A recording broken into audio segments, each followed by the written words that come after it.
parlera ce soir de l'hémophilie, cette maladie qui se traduit par une impossibilité pour le sang de coaguler. En France, le Premier ministre Manuel Valls dévoile aujourd'hui son plan de lutte contre le racisme et l'antisémitisme. Bonsoir à tous et merci de vous informer sur RTI 2. Direction la sous-préfecture de Dabou, précisément à Akradio, où une école maternelle vient d'être inaugurée. L'initiative est saluée par les populations. Le reportage de Grace Kando. Le gouvernement ivoirien a décidé de rendre l'école obligatoire à compter de la rentrée scolaire 2015-2016. Cette décision a eu un écho favorable à Akradio, village situé à 15 km de la sous-préfecture de Dabou. La communauté villageoise vient de construire une école maternelle. La remise de clés a eu lieu en présence des autorités préfectorales et éducatives. Nous nous sommes engagés à réaliser cela parce que c'est une épine qu'il fallait enlever du pied du village d'Akradio, du développement et de l'instruction, de l'éducation du village d'Akradio. Sans école maternelle, nous n'aurions pas préparé les enfants à l'école, aux petites classes, ne serait-ce que le CP1. Quand l'enfant a fait une école maternelle, il est prêt pour l'école primaire. Je voudrais lancer un appel à tous les villages de la direction régionale afin qu'ils puissent suivre l'exemple d'Akradio, aider l'éducation nationale à augmenter la capacité en matière d'éducation, en matière d'infrastructure. À cette action s'ajoute l'inauguration d'une villa témoin d'une opération immobilière en faveur des planteurs. Le coût de ces deux réalisations s'élève à 36 millions de francs CFA. Akradio a besoin de développement. Et c'est comme ça, quand les parents d'Akradio nous ont approchés, nous n'avons pas hésité pour dire qu'au-delà du football, au-delà du mystère autour du football, on peut embrasser le développement. Et nous attendons qu'après tous ces édifices, encore faire plus pour que le village reçoive la commune rurale. À Akradio, il existe 3 écoles primaires. Ces établissements sont confrontés à d'énormes difficultés, notamment l'insuffisance de logements de maîtres et le manque d'eau potable. On s'intéresse à présent à l'hémophilie. Cette maladie se traduit par une impossibilité pour le sang de coaguler. En cause, le défaut de production des facteurs de coagulation 8 ou 9. La journée mondiale de l'hémophilie se tient ce 17 avril. Focus ce soir sur les malades qui vivent d'énormes difficultés au quotidien. Connaît Pargassoro. L'hémophilie. Cette maladie hémorragique héréditaire et invalidante est liée à une anomalie de la coagulation du sang. Les personnes atteintes de cette maladie ont un saignement prolongé en cas de blessure ou de traumatisme. Vous savez que chez le sujet normal, lorsqu'on se blesse, lorsqu'on a une blessure superficielle, on saigne et après un certain temps, le saignement a tendance à s'arrêter lui seul, ce qui ne se fait pas chez l'hémophile, donc il saigne de façon continue. L'hémophilie est une maladie rare. Environ une personne sur 10 000 naît hémophile. Christian, 28 ans, est étudiant en informatique, développeur d'applications. Il souffre depuis sa naissance de l'hémophilie. Depuis ma naissance, ça a été su parce qu'il y a mon grand frère qui avait ça. C'est par lui qu'ils ont su qu'il avait cette maladie. Malade depuis son enfance, Christian ne peut plus pratiquer son sport préféré, le football. Je jouais, mais mon père m'empêchait de jouer, mais il me cachait pour aller jouer. Quand il finissait de jouer, il y avait un résultat comme le genou qui était gonflé.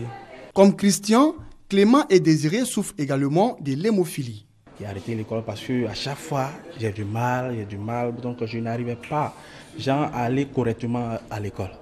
À cause de la maladie, là, lorsque j'ai des chocs, j'ai des influx et ça c'est quand le sang ne sort pas. Mais quand il y a une blessure, une ouverture, bon, c'est très difficile. Pour les médecins spécialistes, ces malades peuvent être traités. Sur le plan du traitement, je vous ai dit que dans le sang de l'hémophile, il y a une protéine qui manque, une protéine qui permet la coagulation qui manque. Et donc le traitement va consister à apporter cette protéine qui manque pour permettre à l'organisme de bien coaguler. Un traitement qui mobilise des fonds nécessaires pour la prise en charge des personnes atteintes de cette maladie, d'où la création de l'ONG Hémophilie Côte d'Ivoire. On a la possibilité d'avoir quelques facteurs 8. Quand les enfants, nos malades sont blessés, c'est ce produit-là qu'on leur injecte. Une aide de la part des autorités et des personnes de bonne volonté serait la bienvenue selon les responsables de l'ONG.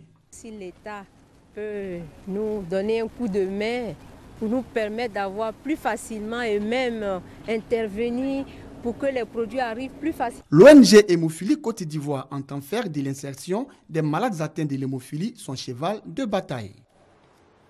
Tout à fait autre chose, le Centre national d'action culturelle veut intéresser les jeunes à la poésie. Pour ce faire, le CNAC vient de lancer une émission de télé-réalité. L'école des poètes a pour but d'inculquer ou de redonner le goût des textes poétiques à la jeunesse. Konaté Moussa. Festival de musique, de couleurs, auréolé d'une cadence magique, rythmique d'une Afrique qui se laisse aller. La poésie a du langage, une façon d'utiliser les mots contre les mots de la société et les phrases pour leur donner plus de sens.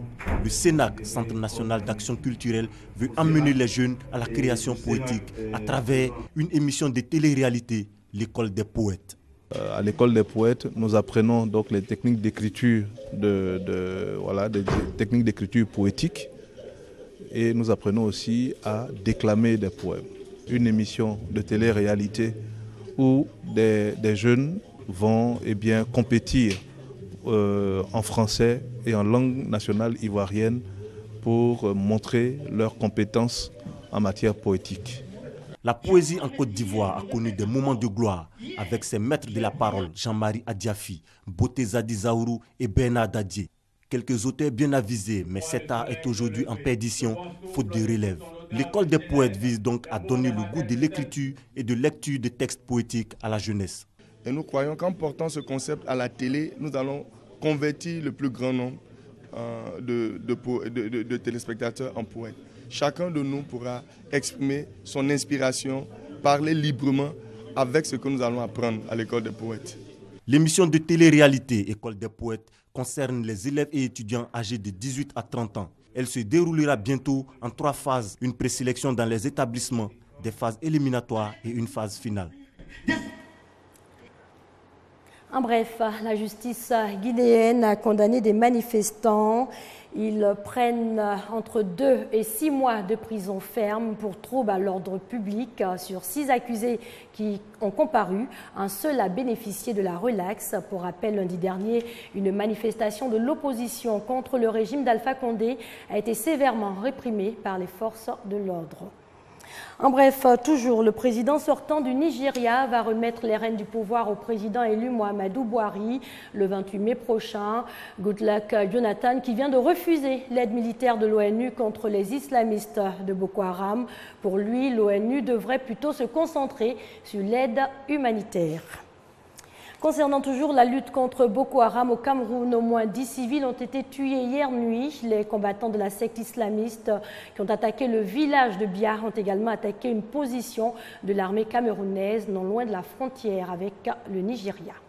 Et pour clore ce chapitre sur la lutte contre le terrorisme, le groupe djihadiste de Belmokhtar a revendiqué aujourd'hui l'attentat contre l'ONU au Mali.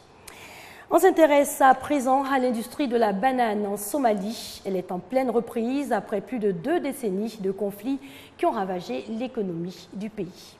À moins d'1 heure de la capitale somalienne Mogadiscio, on récolte ici les fruits d'une industrie en pleine reprise, la banane. Transportées en camion depuis cette plantation d'Afgoye vers le port de la capitale, les bananes sont ensuite envoyées vers des destinations diverses.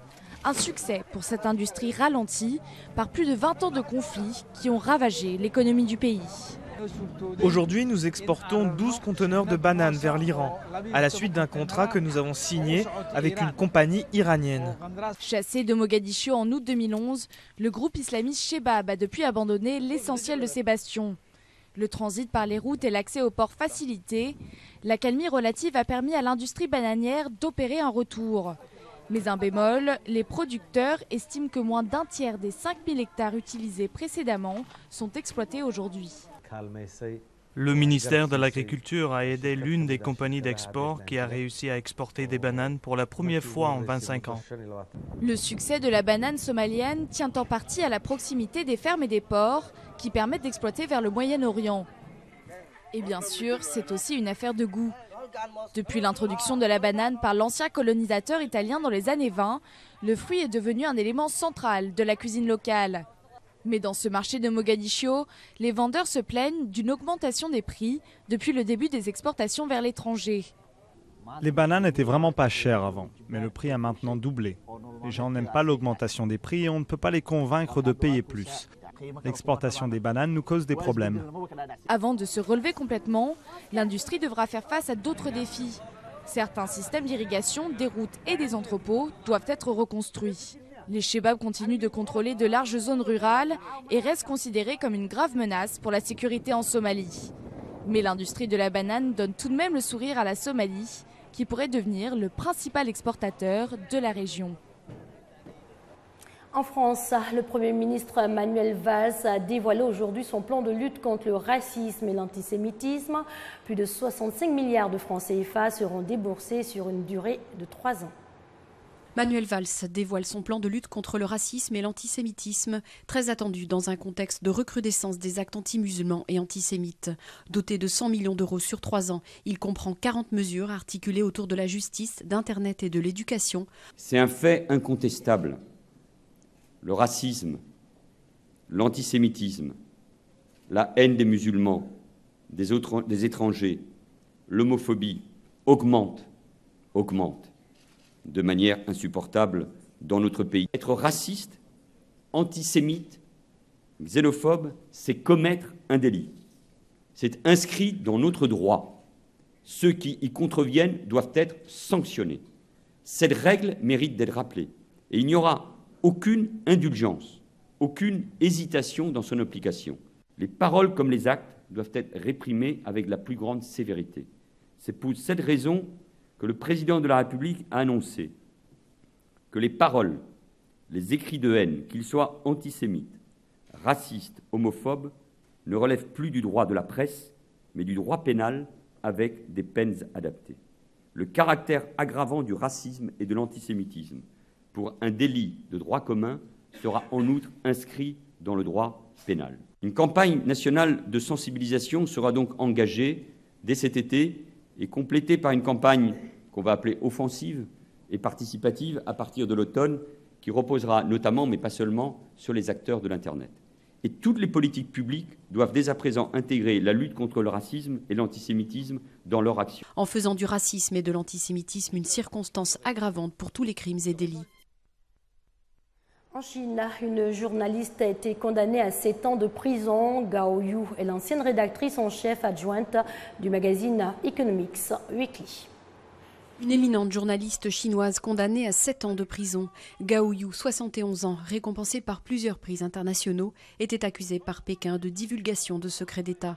Nous sommes extrêmement attristés et perturbés par la condamnation de Gao Yu à une peine de 7 ans, simplement parce qu'elle a accompli fidèlement son travail de reporter. Le pays entier se sent profondément en situation d'insécurité. Cette politique consistant à faire taire les gens montre que le gouvernement a très peur des discussions politiques sur les thèmes portant sur des valeurs universelles.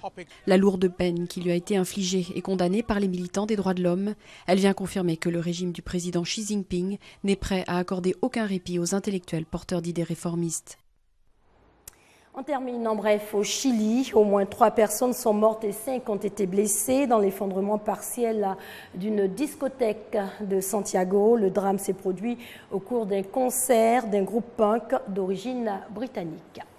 Voilà qui met fin à cette édition. Excellente soirée sur les antennes de l'RTI, la marque du service public.